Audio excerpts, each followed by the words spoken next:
Ever wonder if, like, your ancestors' beliefs or even their daily routines have, like, shaped who you are today? Hmm. That's what we're diving into today. Okay. We're going to explore a fascinating text called Genealogy, Ancestral Beliefs, Values, Traditions, and Lifestyles. Okay. It argues that, like, understanding these aspects of past generations can unlock surprising insights into our families and even ourselves. Yeah, it's really about connecting the dots between the past and the present. Uh-huh. We often think about genealogy in terms of like names and dates, Right. but this text goes deeper, exploring the beliefs, values, traditions, and lifestyles that truly bring our ancestors to life. Okay, so the source breaks these influences down into four key themes, right? Yes. Beliefs and philosophies, Right. principles and values, Uh-huh. traditions and customs and lifestyles. Right. But how are those even relevant to us now? Well, imagine your great-great-grandmother. Okay, Maybe she lived in a time when technology was barely a concept. right. Her beliefs about the world, Mm-hmm. about work, even about family roles, Yeah, were likely shaped by that context. yeah, And while the world has changed drastically, right. some of those underlying beliefs might still be echoing in your family today. So, like, even if I don't share her exact beliefs, understanding where they came from helps me understand my family's story a bit better. Exactly. And it's not just about beliefs. Okay. Think about values. Mm. Concepts like honor, community responsibility, or personal success might have meant something entirely different to our ancestors. Uh-huh. But those values, in whatever form they took, Right. likely guided their decisions and shaped their relationships. Okay, so I can see how beliefs and values might have some staying power, but what about traditions? Those seem a lot more tied to a specific time and place. That's true, but traditions often point to deeper values and needs. Okay. Let's say your family has a tradition of gathering for a specific meal every Sunday. Right. On the surface, it's just a meal, Right. but it might represent something deeper, a Okay. value of family unity, Uh-huh. a need for connection and stability. Right. Those underlying needs don't disappear just because the world changes. That's actually really interesting. It's making me think about some of my own family's traditions, things I never really thought about beyond, oh, that's what we've always done. Exactly. And then you have lifestyles, Hmm. which are constantly adapting to new realities. Hmm. But even here, you can see echoes of the past. Yeah. Were your ancestors farmers, Hmm. city dwellers? Did they have to move constantly? Right. These things shaped their worldview, their Uh-huh. priorities, even their health. So it's like all these pieces, beliefs, values, tradition, lifestyles are intertwined. Right. And even if the specifics change over time, Uh-huh. they still leave their mark on later generations. Precisely. It's like a tapestry. Okay. The individual threads might be different colors, Hmm. different textures, Okay. but together they create a complex and meaningful pattern. I like that analogy. Yeah. It makes it feel a lot less overwhelming than just trying to memorize a bunch of names and dates. Right. But how does this actually work? Mhm. I mean, how do these things get passed down through generations? Is it just genetics? That's where it gets fascinating. Okay. It's not just about genetics. Okay. It's about how these elements shape the environment we grow up in. Right. Our families tell us stories, share recipes, celebrate holidays in certain ways. Uh-huh. All of that transmits not just information, Mm. but also emotions, Okay. values, Mm-hmm. and ways of seeing the world. So, like, even if no one ever sat me down and said, this is our family's belief about X, Right. I might still absorb those beliefs through the stories I hear or the way family events are celebrated. Exactly. It's subtle, but incredibly powerful. Okay. And the more we understand those subtle influences, Mm-hmm. the more we can understand ourselves and our families. Now, the source throws in some pretty academic terms Yeah. here. Things like epistemology and ethics, which sound a bit intimidating, to be honest. Sure, Can you break those down in a way that makes sense for someone who's not a philosophy professor? of course. Think of it this way. Okay. Epistemology is basically how we know what we know. Okay. It's about how our families shape our understanding of the world. Okay. For example, if your family always emphasized critical thinking and questioning assumptions, Right. that becomes part of your own way of thinking, Mm. even if you didn't realize where it came from. Ah, okay. Yeah. So it's not about memorizing fancy words. It's Right. about seeing those concepts in action. Exactly. Okay. And then ethics, well, that's all about what we consider right and wrong. Mm.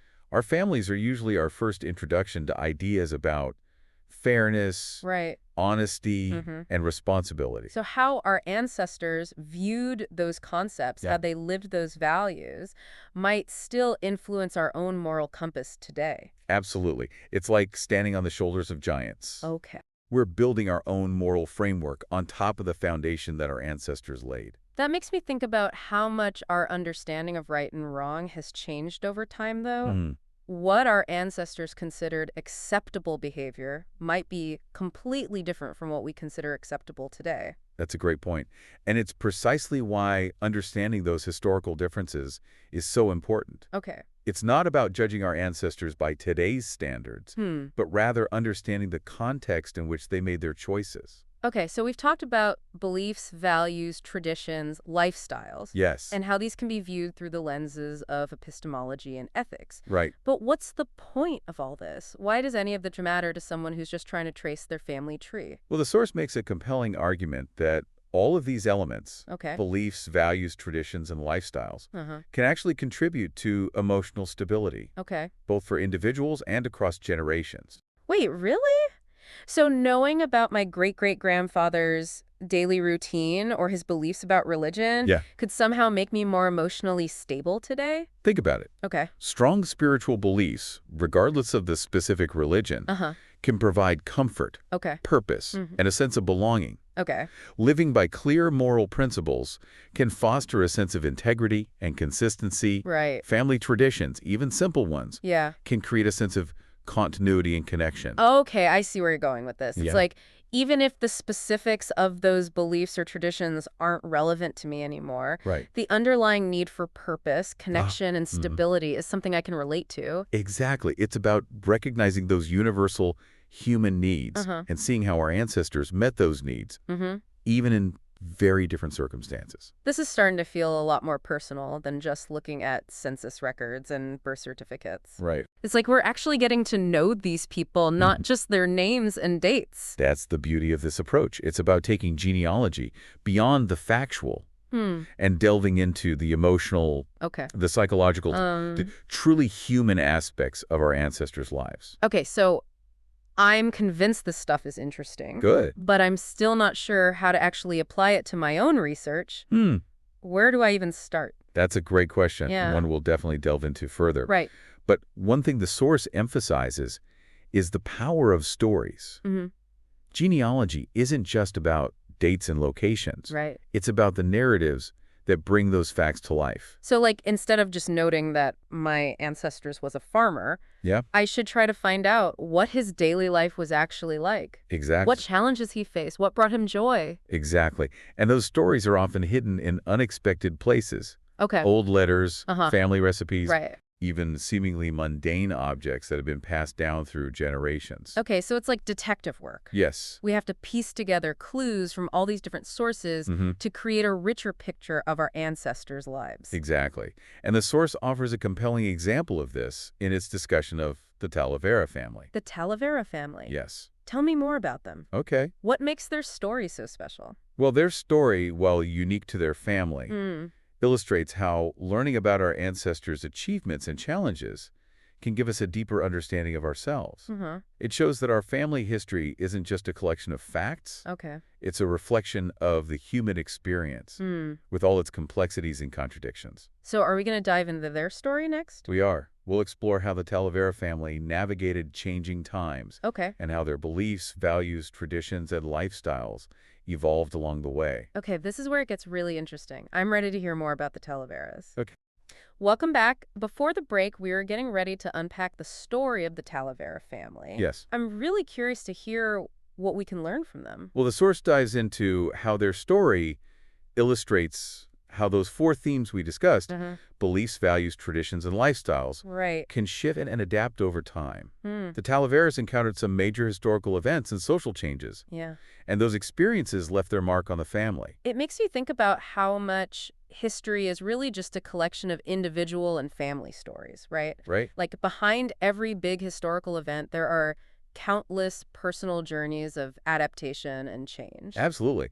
And sometimes those personal stories can be more illuminating than the big historical narratives. They give us a glimpse into how real people lived and coped with those changes. So back to the Talaveras. Yeah, Did the source get into specifics about how their beliefs, values, traditions, and lifestyles actually changed over time? it does. It highlights how examining the contrast within those themes can be particularly revealing. Okay. For example, remember how we talked about beliefs and philosophies often being more individual, Right. while principles and values tend to have a collective focus? Yeah, like how my personal beliefs about, say, what happens after we die Right. might be different from yours, but we probably both agree that honesty is important. Exactly. So the Talaveras might have had individual members who held different beliefs about religion or politics, Right. but they likely shared a core set of values. Okay. Things like hard work, family loyalty, Uh-huh. or respect for elders Right. that help them navigate those differences and stay connected as a family. That makes sense. It's like those shared values provide a kind of anchor, Yeah. especially when the seas get rough. Precisely. And that anchor can be incredibly important during times of upheaval or transition. Okay. Think about what happens when a family immigrates to a good country. Oh, wow. Yeah. Yeah.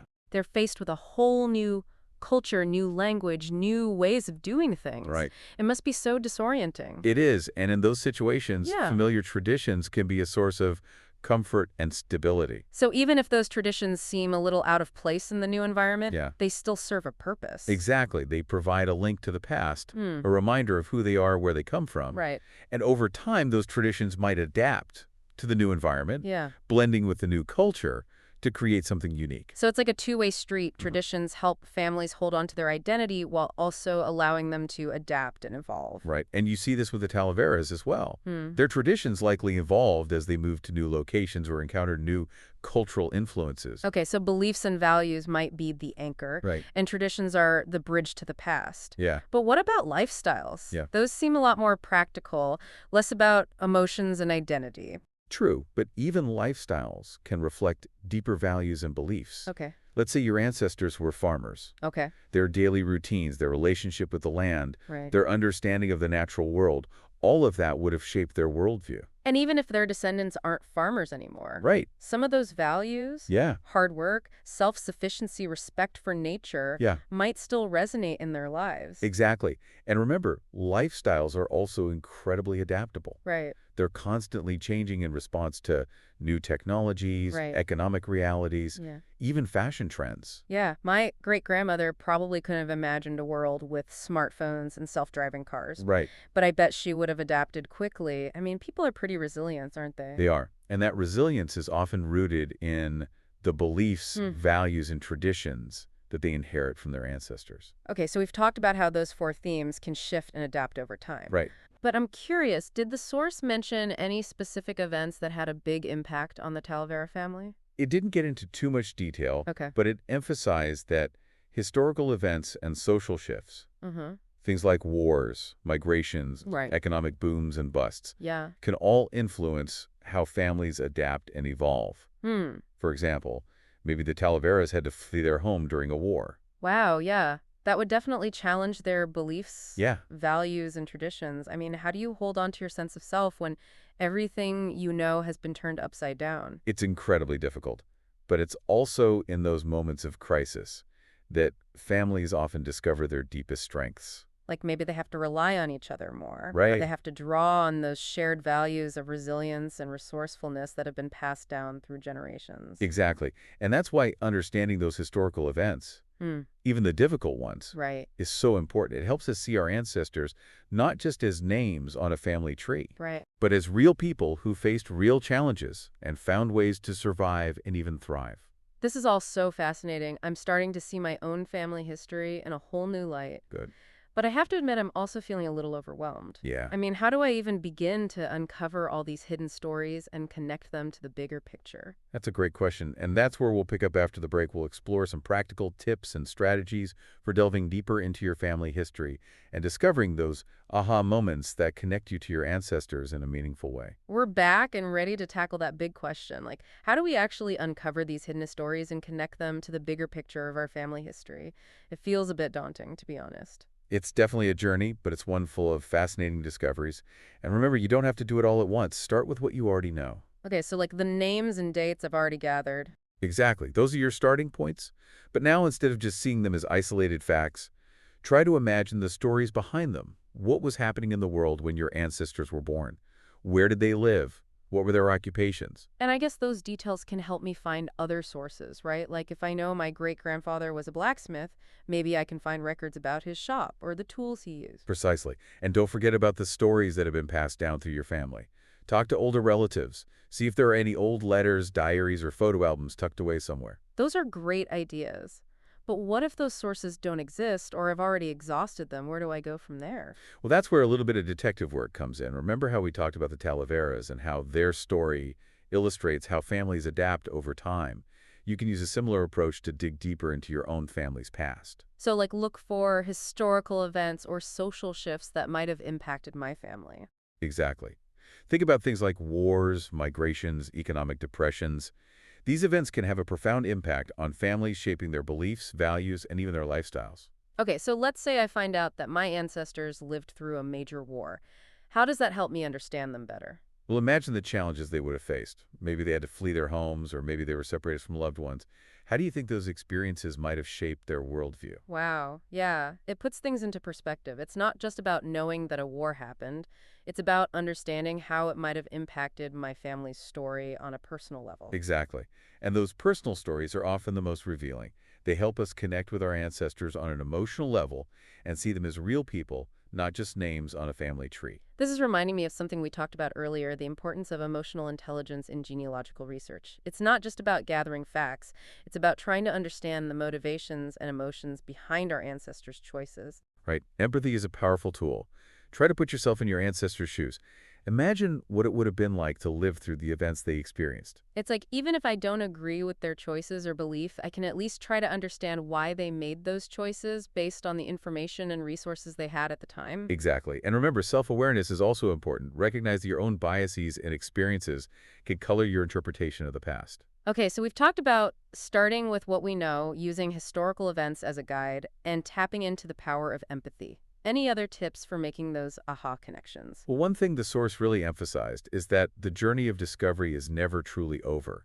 There's always more to learn, more to uncover, more to appreciate about our family history. So, like, even if I hit a dead end in my research, I shouldn't give up. Exactly. Sometimes you just need to step back, re-examine your sources, or explore new avenues. New records are being digitized all the time, and there might be a crucial piece of information out there just waiting to be discovered. That's actually really encouraging. It makes genealogy feel a lot less like a finite task and more like an ongoing adventure. It is an adventure, and it's one that can enrich our lives in countless ways. By understanding our ancestors, we can gain a greater appreciation for our own heritage, our own values, and our own place in the world. This has been such an eye-opening deep dive. We've gone way beyond just names and dates and explored how beliefs, values, traditions, and lifestyles all intertwine to create this rich tapestry of family history. And we've learned that genealogy isn't just about the past, it's about understanding ourselves and our place in the world. So to wrap things up, what's the one thing you hope listeners will take away from our conversation today? I hope they'll be inspired to dig a little deeper into their own family histories, to go beyond the basic facts and uncover the stories that make their ancestors come alive. I love that. And who knows, maybe they'll uncover some surprising connections that change how they see themselves and their families. Thanks for joining us on this deep dive. We'll see you next time for another fascinating exploration.